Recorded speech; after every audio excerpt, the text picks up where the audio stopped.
नमस्कार, जय महाराष्ट्र. मी डॉक्टर अनिल फळे. भारतीय जनता पार्टी म्हणजे शिस्तबद्ध स्वयंसेवकांचा पक्ष. ज्या स्वयंसेवकांनी जनसंघाच्या माध्यमातून राजकारणात प्रवेश केला, त्याच्यानंतर भारतीय जनता पार्टी झाली 1980 मध्ये. तत्वांचा पक्ष.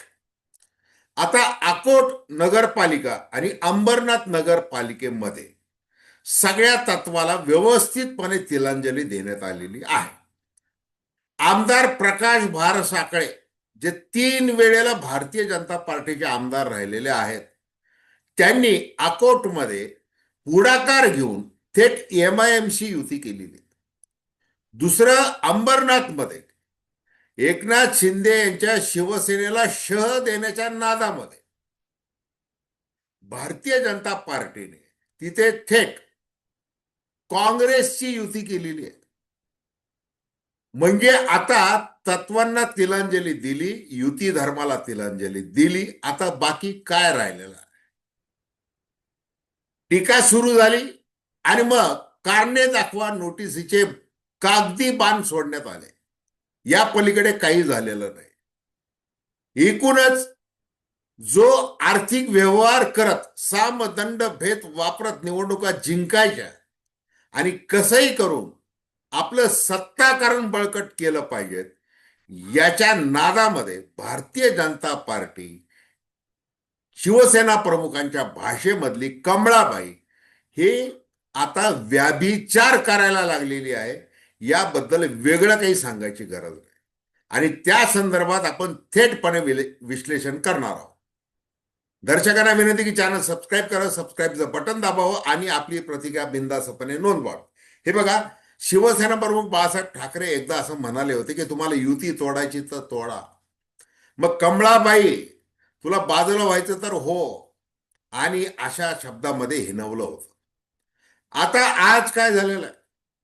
त्या शिवसेनेचे 2 तुकडे 3 तुकडे करण्यामध्ये धन्यता मानली गेली आणि मग ज्या वेळेला सत्ता एक सत्ता आणि तीही आपल्या पाशवी बहुमतावर मिळवण्यासाठी वेगवेगळे प्रयोग सुरू झाले आणि त्या सगळ्या प्रयोगांना पार्टी विथ द डिफरन्स वगैरे काय काय जे नावं देता येईल ते सगळे दिले गेले. मग राजकारणामध्ये सगळं क्षम्य असतं, कूटनीतीचा खेळ आम्हाला खेळता येतो. त्यामुळं आम्ही हिंदुत्ववादासाठी हे सगळं करतोय. इकडे मुंबईमध्ये उद्धव मामू मन हिरवं वादळ येणार आहे असं ते चाटम आता सांगायला लागलेले. उद्धव ठाकरे यांच्या भाषेमधले चाटम सांगायला लागलेले. इकडे मालेगावमध्ये आपल्याला मतदान पडत नाही म्हणून तिथं 4 मुस्लिम उमेदवार भारतीय जनता पार्टीने दिले. आता भारतीय जनता पार्टीने युती धर्म एकनाथ शिंदे यांच्या बाबतीत मोडलेला आहे, अनेक ठिकाणी मोडलेला आहे. सांगायला काय कारण आहे की स्थानिक स्वराज्य संस्थांचे निवडणूक आहे.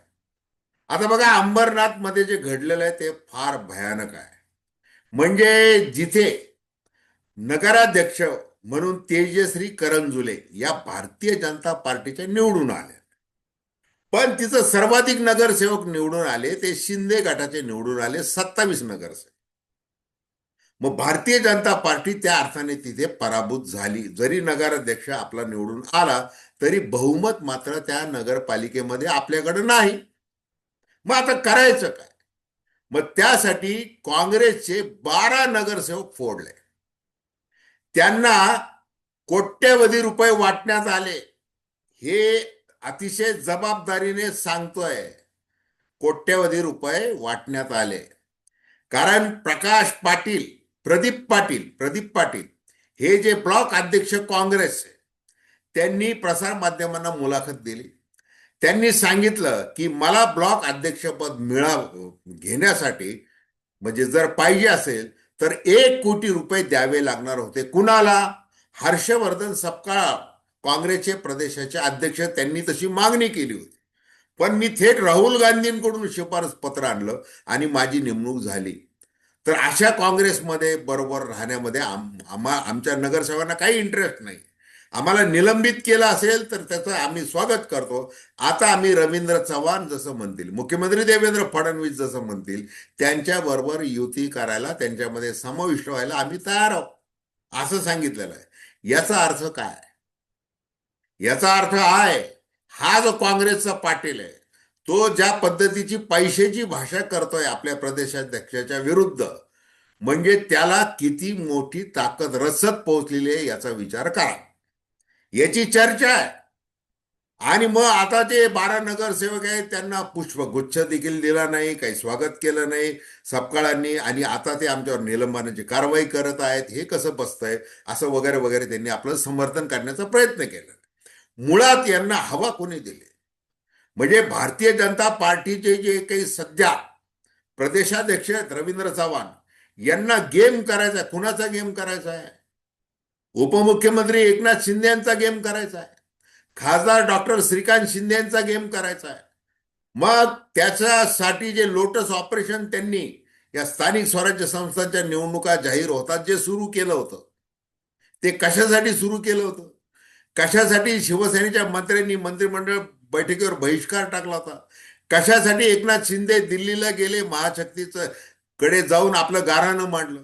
मग महाशक्ती म्हणजे अमित शहानी बोलवलं रवींद्र चव्हाण यांना आणि त्यांना सांगितलं की तुम्ही युती युती, हे एकनाथ शिंदे वो रो रहे, कल्याण डोंबिवली पासून ठाणे मुंबई इथं विचार करा, बाकीचं काय करायचं ते करा, पण हे युती टिकवा असं सांगितलं. मग ते गोडीत बोलायला लागले. पण शेवटी तुम्हाला मुंबईमध्ये फक्त ठाकरे बंधूंच्या मतांमध्ये फूट पाडायची म्हणून एकनाथ शिंदेचा वापर. एक तुम्हाला ठाणे पाहिजे का? मग ठाण्यामध्ये आम्ही तुम्हाला चला बाय देऊन टाकतो, कारण अमित शहानी आम्हाला सांगितलेलं आहे. पण इतर ठिकाणी जे आहे शिंदेचा गेम करायचा.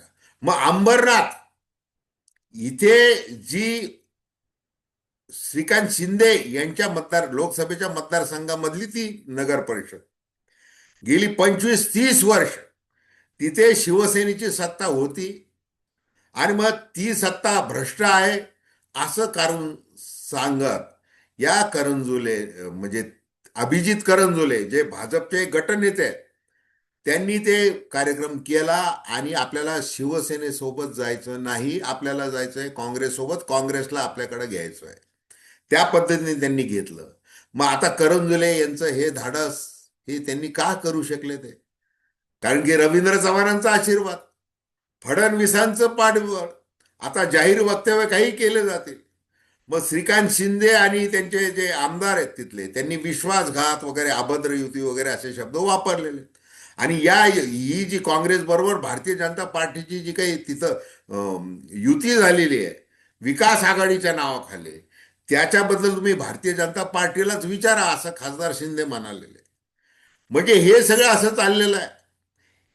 तसंच आता अकोटमध्ये काय झालेलं आहे, विदर्भातलं जे अकोट आहे, अकोला जिल्ह्यामधलं अकोट, छोटी नगरपालिका आहे. पण या छोट्या नगरपालिकेमध्ये भारतीय जनता पार्टीने जो राजकीय व्याभिचार केलेला आहे, तो काय केलेला आहे? जसं अंबरनाथमध्ये नगराध्यक्ष निवडून आल्या पण इकडं नगरसेवक कमी आले, तीच स्थिती अकोटमध्ये. तिथं माया धुळे म्हणून भारतीय जनता पार्टीच्या नगराध्यक्ष निवडून आल्या. त्या कुणाच्या विरुद्ध निवडून आल्या? MIMच्या उमेदवाराच्या विरुद्ध निवडून आल्या. पण इकडं नगरसेवकांमध्ये बेरीज हुकली.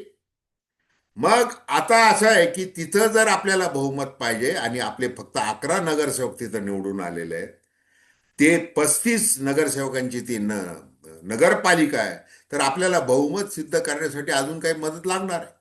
मग जे आमदार प्रकाश भारसाकडे, जे 2014, 2019, 2024 असे सलग भारतीय जनता पार्टीचे आमदार म्हणून निवडून आले, त्यांनी पुढाकार घेतला.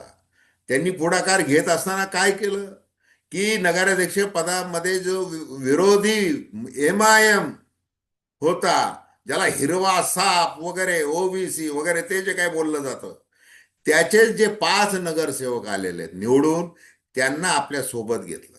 आणि नुसतं सोबत घेतलं नाही, तर आपला जो गटनेता आहे ठाकूर, रवी ठाकूर, त्याला सांगितलं की तू जिल्हाधिकाऱ्याकडे जा आणि तिथं सांग की आम्ही हा नवीन विकास मंच स्थापन केलेला आहे, आणि त्याच्यामध्ये आम्ही काही नगरसेवक घेतोय. त्याच्यामध्ये एक ठाकरेंचा, एक NCPचा वगैरे वगैरे ते सगळे आहेत, बच्चू कडूंचा 2 जण आहेत, आणि हे मूळ जे आहेत ते MIMचे ते 5 देखील आमच्या सोबत आलेले. अशा प्रकारे सगळं चाललेलं आहे. मग आता सांगा की शिवसेना प्रमुखांच्या भाषेमधली ही जी कमळाबाई आहे, हिने काय काय सोडलेलं आहे. म्हणजे राजकारणाची कुठली पातळी आता गाठली गेलेली आहे.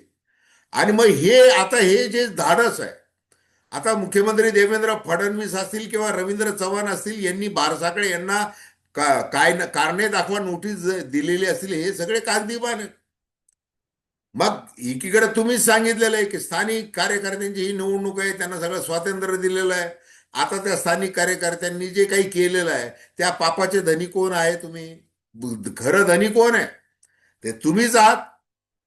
मग जे हिंदू म्हणजे काय, अजित पवार म्हणजे काय, आमचे ते स्ट्रॅटेजिक पार्टनर आहेत, ते विचारसरणीचे ते वेगळे आहेत. परंतु एकनाथ शिंदे आमचे कसे नॅचरल पार्टनर आहेत, हिंदुत्वाची विचारधारा वगैरे असं बोलायचं. त्यांच्याही पाठीत खंजीर खुपसायचा. दुसरीकडे लोकांसमोर भूलभुलया उभा करायचा, हिंदू मुस्लिम बटेंगे तो कटेंगे असं म्हणायचं, आणि त्या एमआयएम बरोबर युती करायची. म्हणजे याच्यापेक्षा राजकारणाची कोणती अजून खाली पातळी गाठली जाणार आहे, हाच खरा प्रश्न आहे. तर धन्यवाद. हा व्हिडिओ आपल्याला आवडला असेल अवश्य शेअर करा, सबस्क्राईब करा आणि आपल्या प्रतिक्रिया बिनधास्तपणे नोंदवा. धन्यवाद.